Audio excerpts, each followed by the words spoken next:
பன்னி காடுகளில் வாழும் பறவைகள் கீதம் இசைத்திடுமே. எங்கள் வருகைக்காக வேப்ப மரம் தன்னில் வேண்டி தவம் செய்யுமே. கோணமலை மீது கொய்யா கிளையாட தென்றல் சுற்றி வருமே.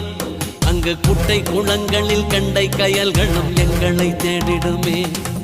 கொம்பு சீறு விட்ட காளை போல ஆசை கொண்டு நடக்கிறதே. புலி கொடி அசையும் ஈழத்தனி தேசம் நெஞ்சில் தெரிகிறதே. கொம்பு சீறி விட்ட காளை போல ஆசை கொண்டு நடக்கிறதே. புலி கொடி அசை